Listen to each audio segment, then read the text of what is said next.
All right, success. Success. Okay. Well, thank you, everybody.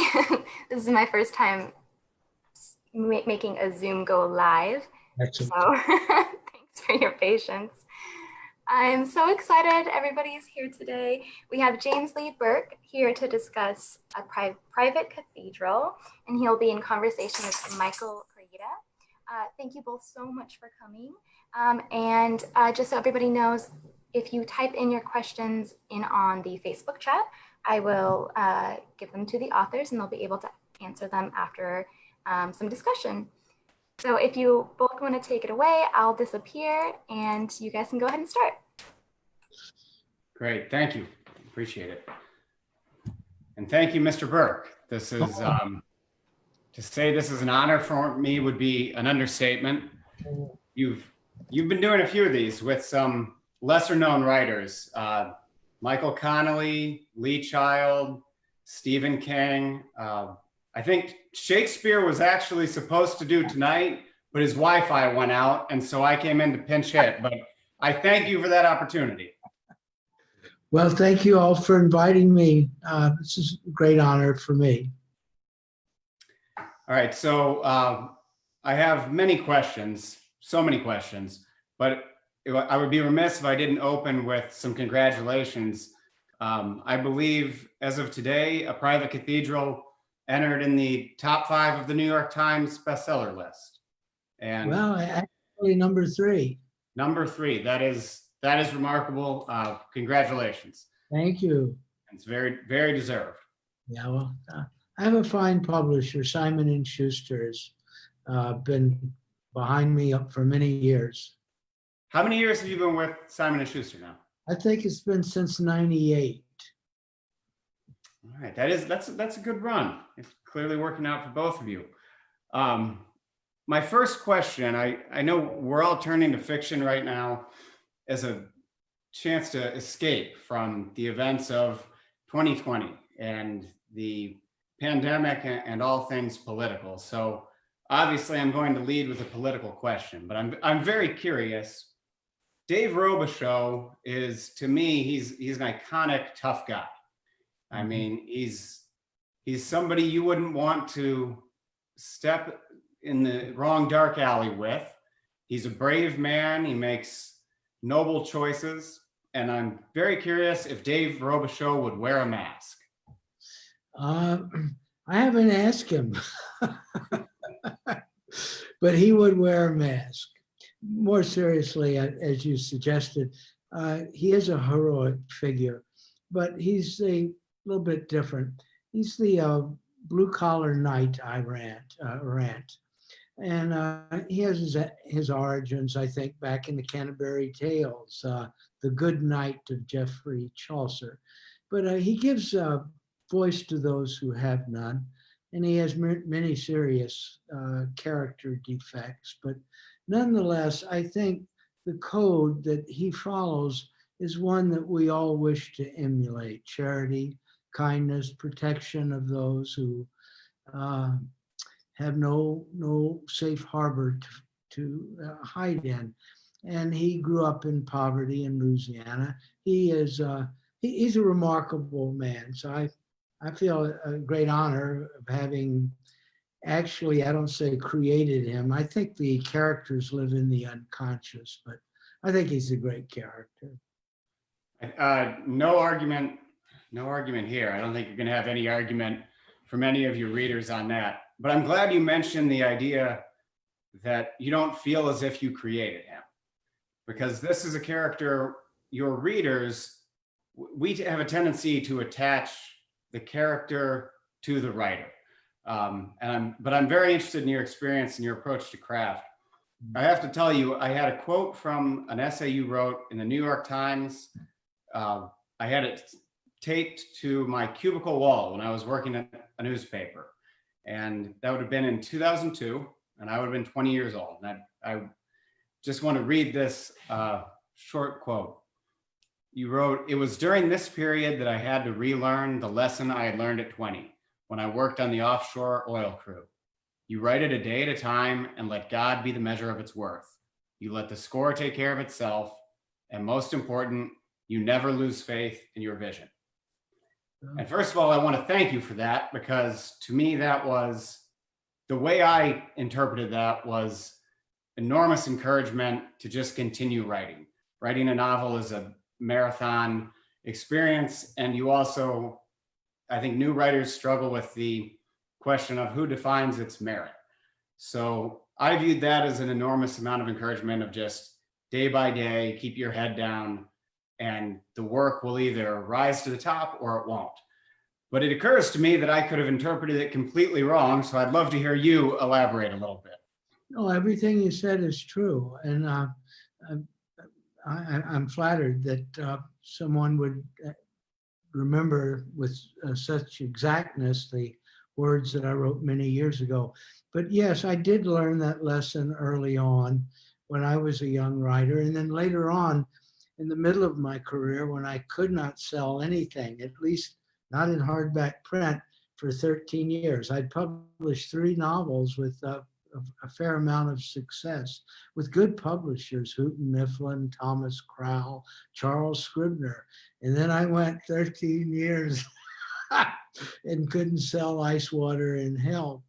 But anyway, a friend of mine, and I quote him all the time on this one, he told me, he said, Jim, your career is like getting rich 3 times, wait a minute, becoming rich 3 times and getting rich twice and going broke 3 times. That was it. He was a fellow, had the best insults in the world.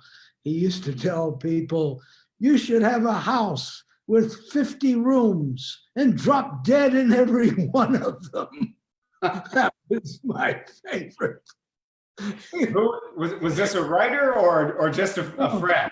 He was a socialist plumber. He lived in Miami Beach, and he was just a grand gentleman. And I collect artifacts, and I'm sort of an amateur archaeologist. My favorite artifact is the bathroom doorknobs that went in the bathroom door of Boss Tweed. My friend was on a remodel of that house, and he stole Boss Tweed's bathroom door handles and gave them to me. Boss Tweed's DNA is still on those milk glass. Every time I see a certain politician, he lives in Washington, D.C., I think of that doorknob.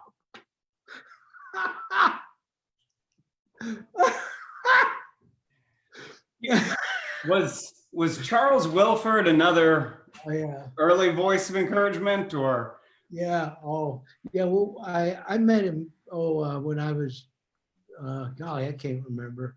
I knew him for 20 years in Miami, and he's just a wonderful fellow. But yes, Charles, for those who don't know him, was considered a crime writer, but he wrote all kinds of books, and he'd been a professional soldier. He enlisted in the U.S. Army Cavalry in 1936 at the age of 16 years old, when he was 16 years old. But I love Charles. His best book, one of the best books ever written about the Great American Depression, is titled, I Was Looking for a Street.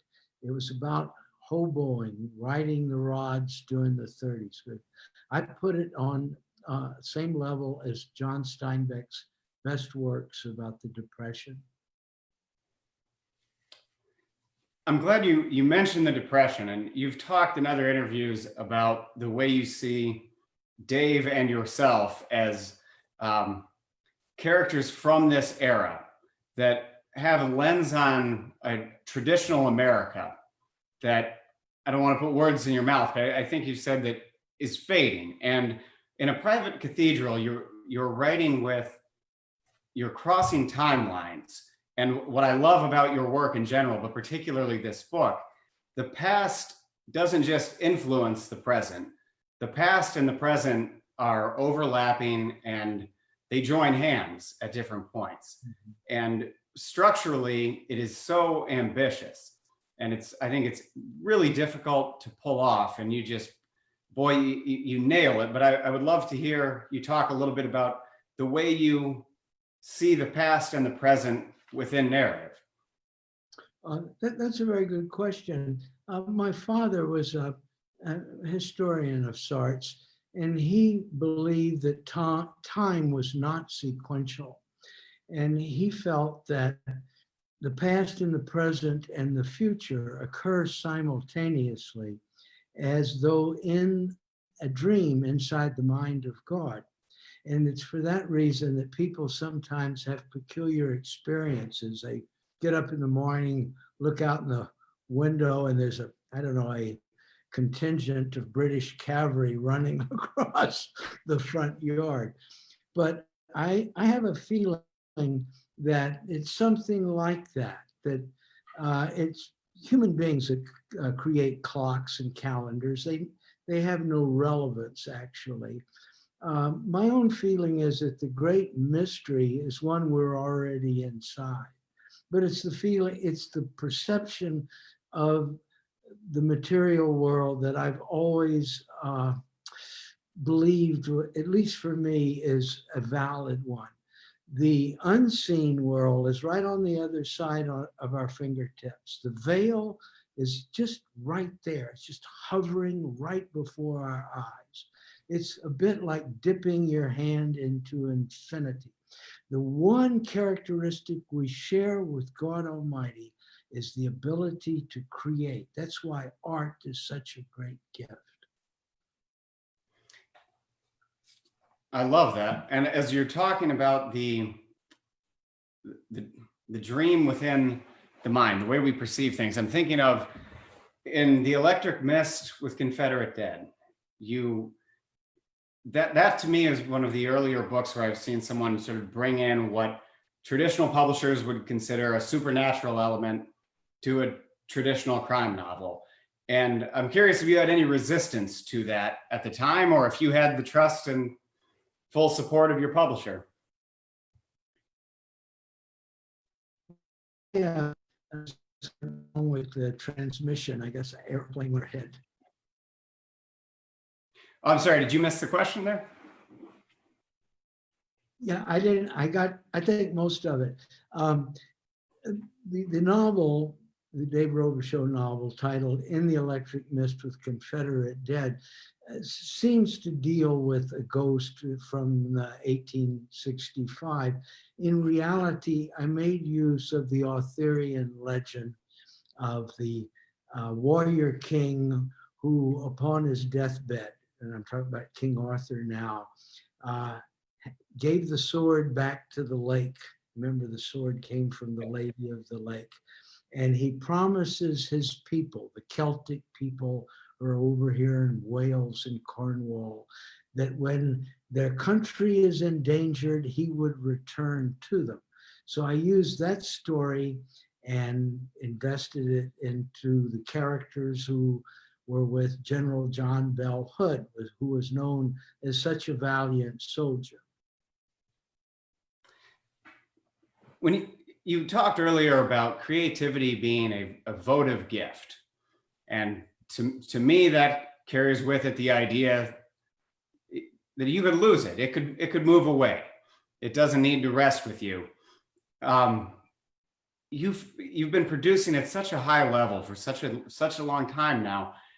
Do you actually worry that this book might be the last one I have the opportunity to write? Not on a timeline, but just the next story won't come? Or do you have total confidence that there will always be another story?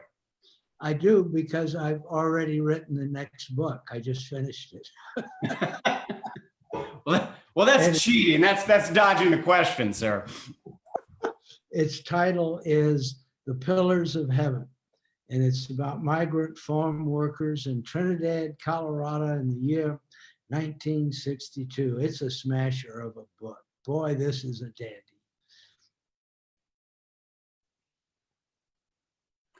I think, I don't know. I had the chance to read an early version of it. You did? And I cannot tell you enough how much I love that book. it also gives me an excuse to get into my favorite, the Holland family saga. Now, the Holland family crosses over a lot of generations and a lot of storylines, but these stories have their roots in your ancestors, correct? Yeah.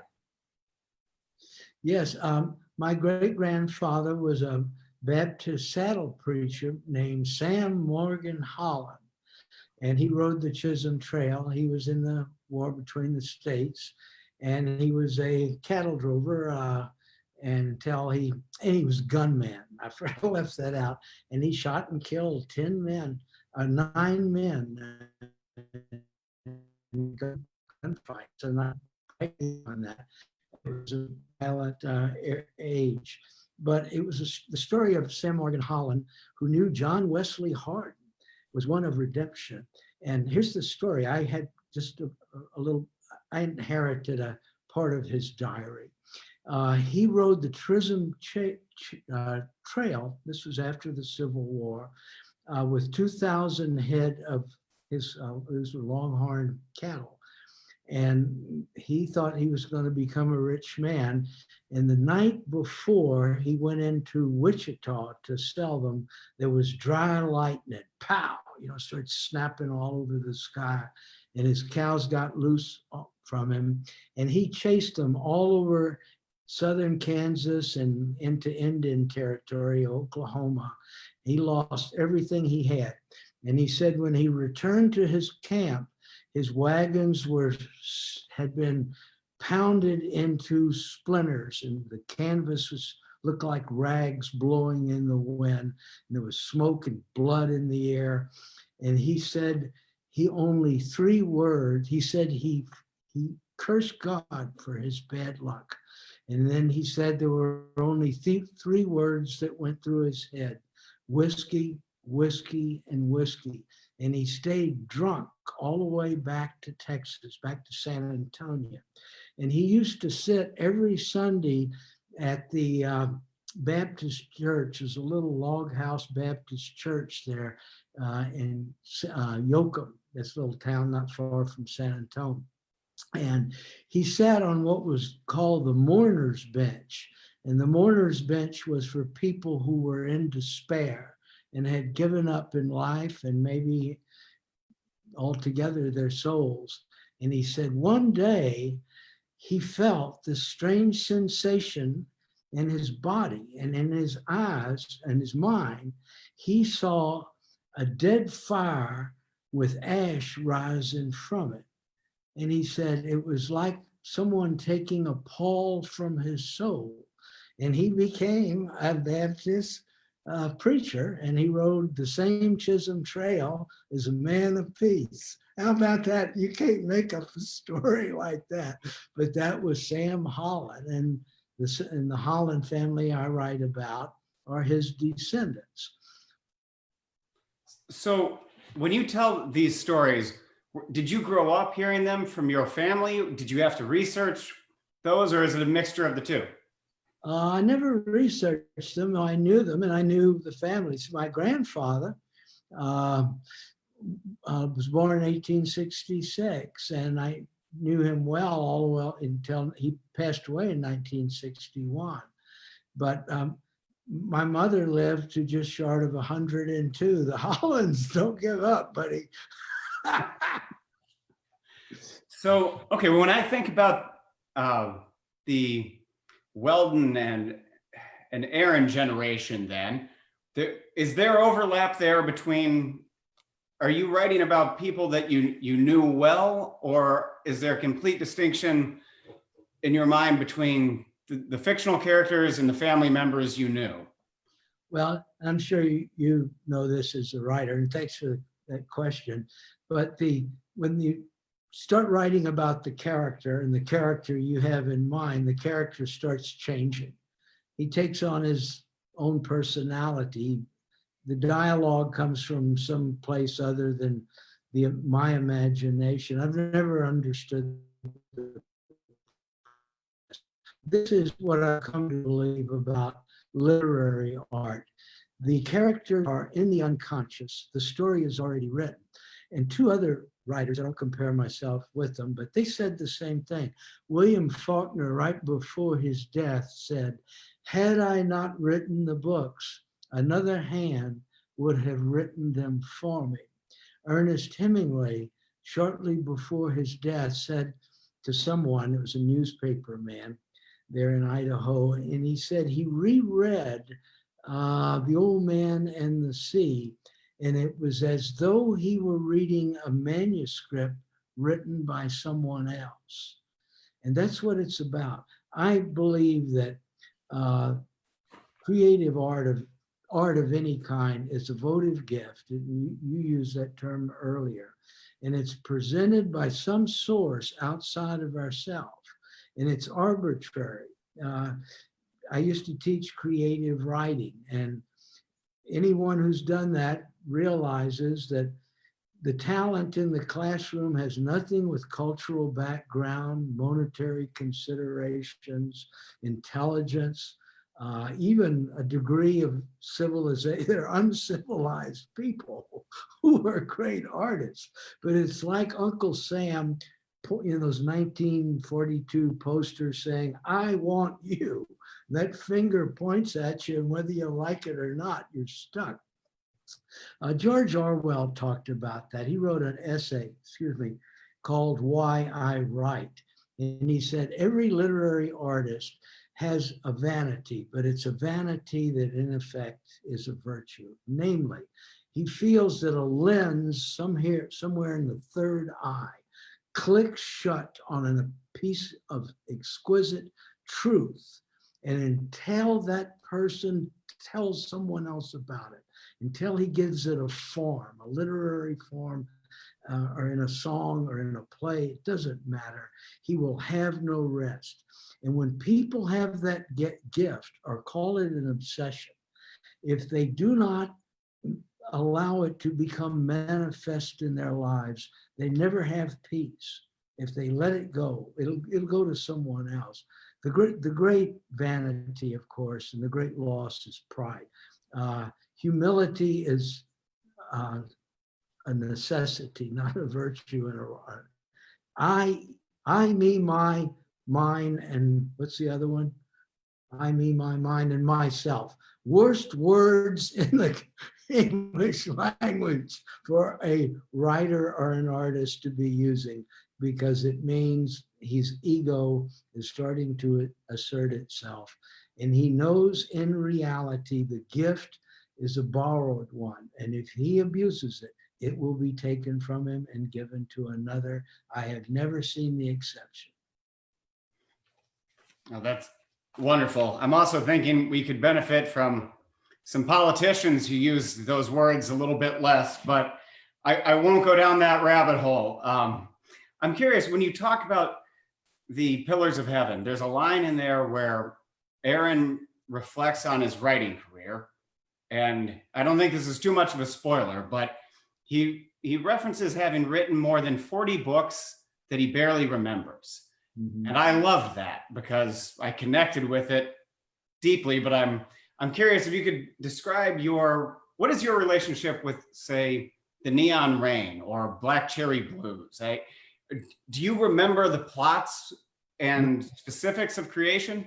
No, not as a rule. No, I know this sounds peculiar, but it is as though other people wrote them. I go back and look at the books, and I don't remember writing things, and I call it a non-chemically induced blackout. I keep a little pad paper and a pencil on my nightstand, and I usually if I have ideas for dreams, it's about 4 o'clock in the morning. And in the morning, I see two scenes clearly, but I don't see anything behind them. And I don't know where the story is going. I never have. Maybe in the first book, Half of Paradise.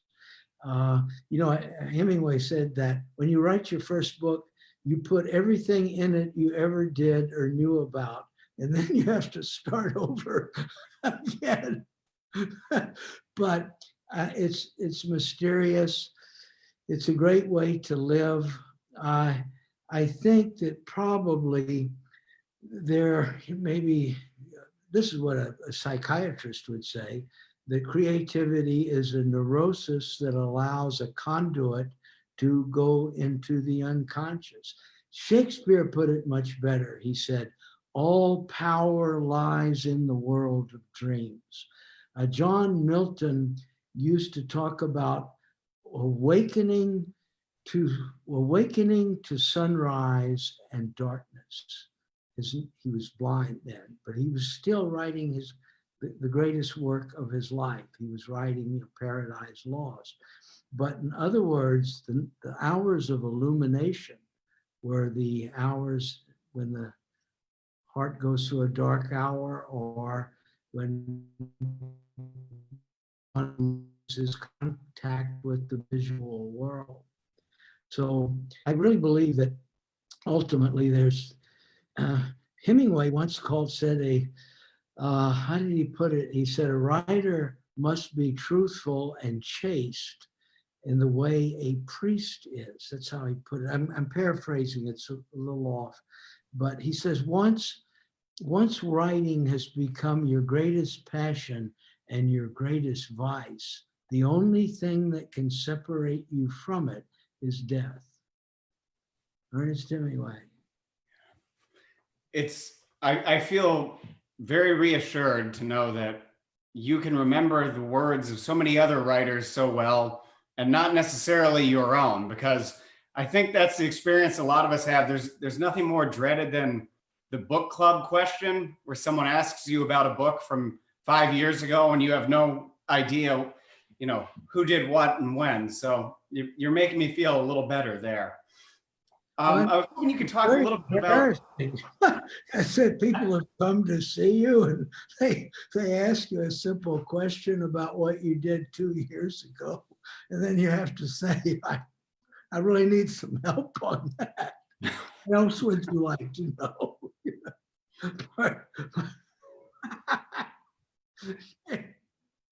I'm curious if you wouldn't mind talking a little bit about the relationship between Dave and Cleet, because it is on display in this book, and Cleet's presented with, I don't want to spoil anything, but some intense and just cinematic visions. And if you could talk about what each man brings to the other and why they need each other.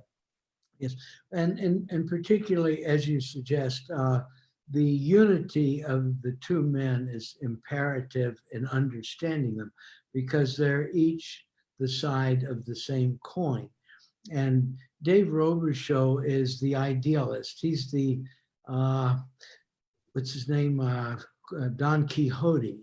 And his friend is Cleet Purcell, the trickster, Sancho Panza, the fellow that's always getting in trouble, causing all kinds of mischief. Okay, I used, when I wrote the first book, a composite, I guess, of a character we all remember from our high school days. Do you remember that guy? There was always one fellow who would do absolutely anything. He'd eat light bulbs for $1 a bulb. I mean, this was the fantastic 50s. But the guys who were just absolutely outrageous. But that's the trickster out of medieval lore. And I think that probably most of my work is akin to medieval fable, Elizabethan theater, and Greek tragedy, and of course the Old Testament. And these were all the great stories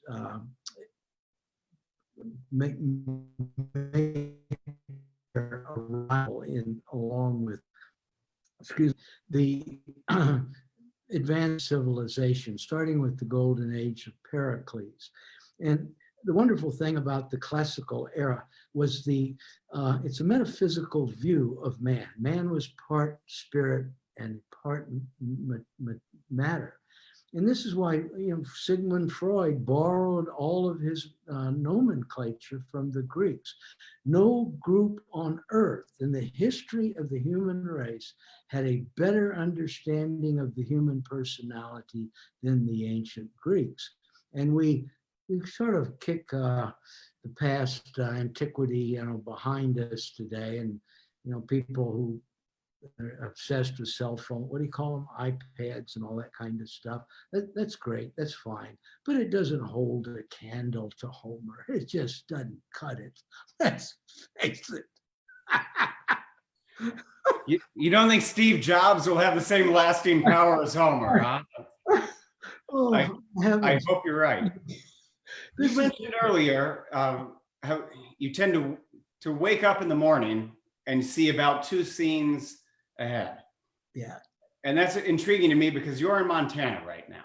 Yeah. And in A Private Cathedral, among other books, you take us so vividly into Louisiana. I mean, you are putting us there in a way that if you assigned me to camp out for years and try to capture a sense of place, I wouldn't be able to come as close. So does that door just open and take you back there, or do you have to sort of steer yourself into a sense of atmosphere and the actual landscape and terrain of the book? No, that's well put. I've always seen the story on the back of my eyelids. It's always been there. I never had what some people call writer's block, and I know others might have that, but I never did. And I just know that when I start, the story's going to be there, and I see it. It's behind my eyes, and this is my father used to talk about that. He used to say, this is a very good line. He said, art and science share the same commonality. They both involve an incremental discover what God has already made. How about that? Wow. My father could pick up a telephone book and read it, and it would sound like William Shakespeare. He had the same accent as, have you ever heard the recordings of William Faulkner's voice or Robert Penn Warren? He had that same patrician accent, and it's what is called plantation English. And Jimmy Carter has it. The vowels are that big. They're big as a door handle. My name's Jimmy Carter. So when you decide which story you're going to tell next, or I'm going to assume you feel as if it chooses you, and when the story lets you know what it's going to be, is any of that shaped by a conscious desire of, I want to see what Dave is up to, or I want to check in with Hackberry, or does it just arrive and you say, I need to catch up to these guys before I lose them? Well, I think it's all of the above. And each of those characters, in fact, the characters in all my books, the protagonist rather, in all my books, whether the voice is third person or first person, the voice is a voice of the chronicler. And they have the gift that Cassandra had. Cassandra knew the future, but was condemned to be disbelieved. And Dave has that gift. So does Cleet. So does Hackberry Holland. Sam Morgan Holland has it. But they're lonely men. They'll always be outsiders. They know the truth. They cannot share it, lest they be driven out of town. It's the story of Plato's allegory of the cave. The one man that tries to free his people from the cave, from the prison, and they tear him apart. That's a great story. The Pillars of Heaven, you're talking about the migrant farmer experience in that. If you could elaborate a little bit on what about that experience and that era excites you as a storyteller, because it's very clear on the page that it does. I mean, boy, it's beautifully rendered and very, very emotional. Well, and migrants are the last American pioneers. And the American Western story is really the same story that not Nathaniel Hawthorne, but James Fenimore Cooper wrote when he created his character Natty Bumppo. Remember those wonderful Yeah. stories, the last of the Mohicans.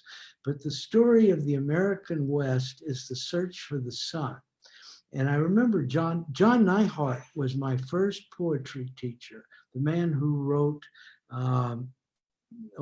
golly heavens, Black Elk Like Speak. Elk Speaks. And if it had not been for John Neihart, there would be no Western literature. Everyone who writes about the American West, doesn't matter, will take off his hat to John Neihart. John Neihart told me, and he gave me a great gift. I was just 20 years old. And I took him one of my poems, and he said, Jim, your poems are like blue diamonds rolled out on a piece of mahogany hardwood. And you don't have a farm, though. He said, you got the blue diamonds. One day you'll find a farm and you're going to be a great writer. I was 20 years old when he told me that. He was a friend, a personal friend of Buffalo Bill. Can you imagine? Anyway, he once said, Jim, always keep this in mind. Man follows the sun to the horizon.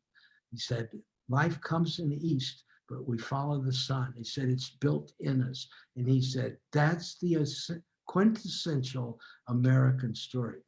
I was good friends with not only some very famous writers, anyway, the man I think was one of our greatest writers and the most neglected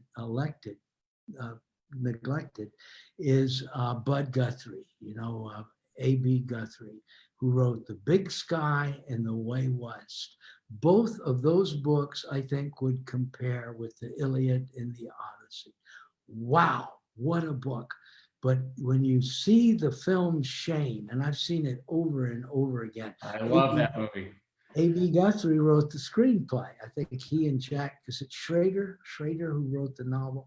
Anyway, they wrote that script. It's still considered today the prototype of all Western fiction. But when you see that film, and I think it was directed by George Stevens, same man who directed Giant.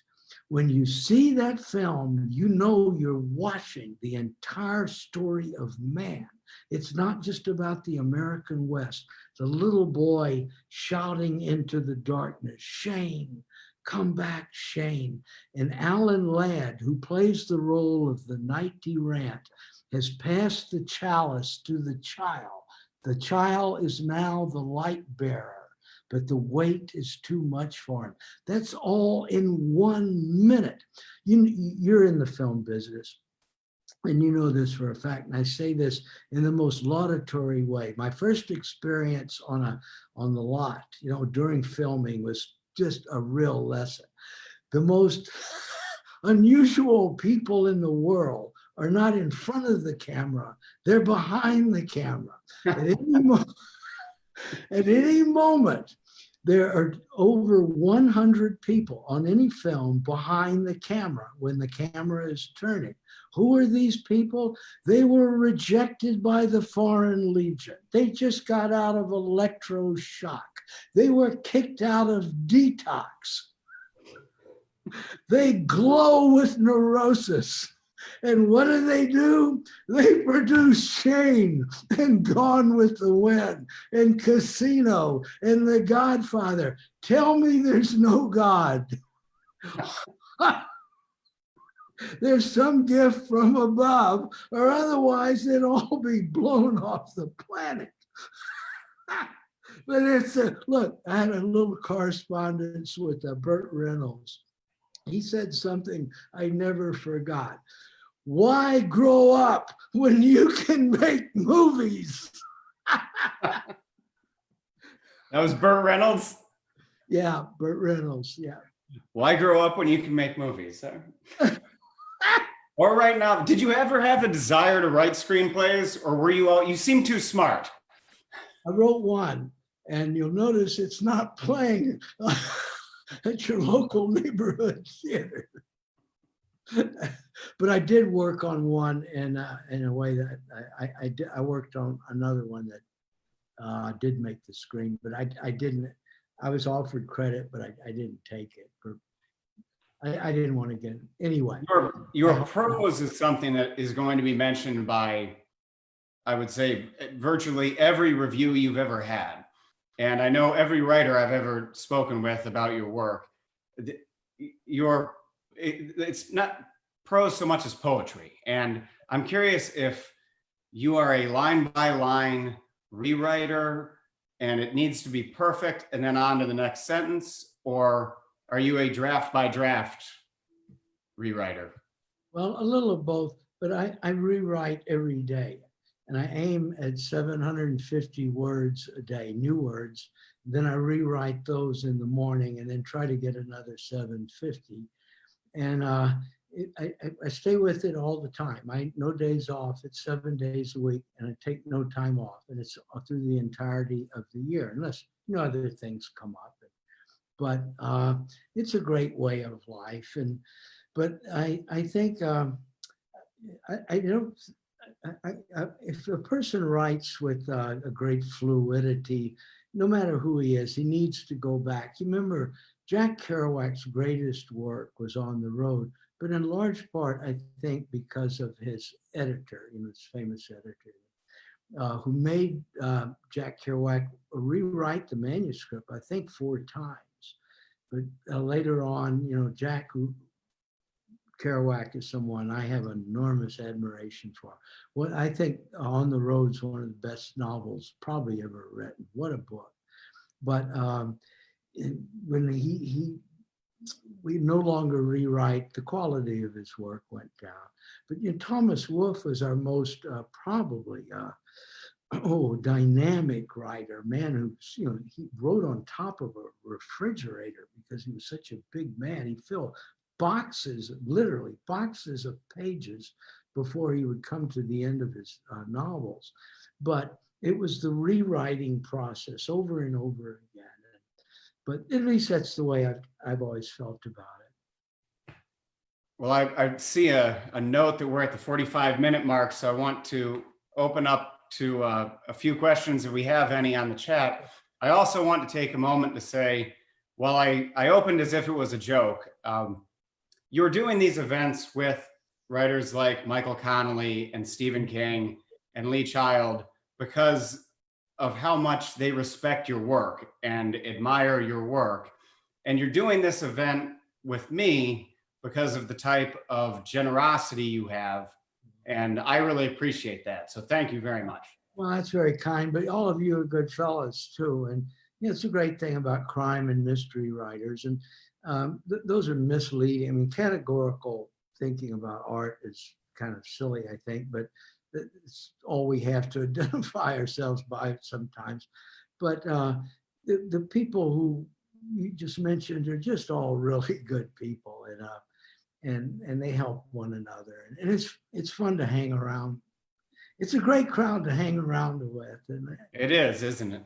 All right, I have a question coming in here on the Zoom chat. So, okay, so I don't see who asked it, but the question is, the jealous kind hits home with me because I grew up in the 50s and 60s on the north side of Houston. Your descriptions brought back all of my memories of everywhere you wrote about. Thank you, love your work. So that's very nice. I appreciate it. That's one of the 3 of my best books, The Jealous Kind. It's a great book, I think, about the early 50s. And to me, the Pillars of Heaven serves as essentially a sequel. Is that? It is. That's what it is. It is the sequel. One other question here. How does the mystery thriller genre in particular enable you to talk about the themes you focus on in this series? And are there any ways in which you feel limited?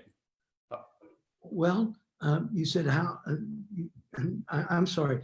You said the genre? Uh, Pardon me. yes. It says, Yeah, that we're fading out for, I'm sorry, I couldn't hear that. I think you were talking about categorical writing, and my own feeling about the story of, say, the Hollands, for example, or Dave Robichaux, and other kinds of stories like the crime stories. I believe they're all part of something that is, it's an accompanying vision, and you never can exhaust it. And if you write as well as you can every day of your life, you come to a certain kind of understanding. And I had to come to that understanding when I went 13 years without being able to publish in hardback. And I believe that the creative gift is given to each person for a reason. And it's very discouraging when people reject your work, or they denigrate it, or sort of dismiss you as, a failure. But after a while, you learn, you take on a kind of, it's not toughness, but you go beyond that. And there was a friend of mine who told me about not taking score. You quoted that before. You don't take score. You bear down on the pitcher one pitch at a time. And then you're pleasantly surprised at the numbers up there on the scoreboard. But the real point is that if you write for an elevated purpose, and for me, that means trying to make the world a little better place, and to in some way maybe be a little bit didactic, to pick up the sword and try to carry, I have a prayer, I say, be my light, my sword, and my shield. Be my light, my sword, and my shield. And Ernest Hemingway told this story about his own evolution as a writer. He had been blown to smithereens on the Northern Front in 1918 in North Italy. He was lying at a battalion aid station. He had over 200 pieces of shrapnel in his body. And there was a British lieutenant sitting on the litter next to him. And Hemingway was 2 weeks from his 19th birthday. And this is how he put it: I was young and very afraid. And then this British soldier quoted from the Henry IV, the fourth act by William Shakespeare. By my troth, I care not, a man can die. By my troth, I care not, a man can die, but only once. We, oh God, a death, let it go which way it will. He who dies this year is quit for the next. William Shakespeare. But Hemingway remembered that quotation the rest of his life. And he went home. No one took him seriously. His parents were not very supporting. And he became one of the greatest writers in the history of the English language, a man who never went to college. I don't think I'm going to be able to ask any question that can possibly top that as a way to wind this down, other than to just say what you have given us with all of your work, but particularly the newest book. It truly is a gift. And everyone out there who is listening to this, you're going to feel better for having turned off cable news for a few hours and dipped into the new book. So I envy you that first read, and I want to thank you, Mr. Burke, for your time. This is Mister's for old guys. I appreciate your courtesy. Oh, thank you so much. I appreciate it. It was an honor. Thank you, sir. Thank you both so much for coming tonight. Such a great discussion. So many things to think about after hearing you guys. Just a reminder to everybody who is watching, you can order signed books of A Private Cathedral on our website, Mysterious Galaxy. And thank you all again. Have a wonderful night, everybody.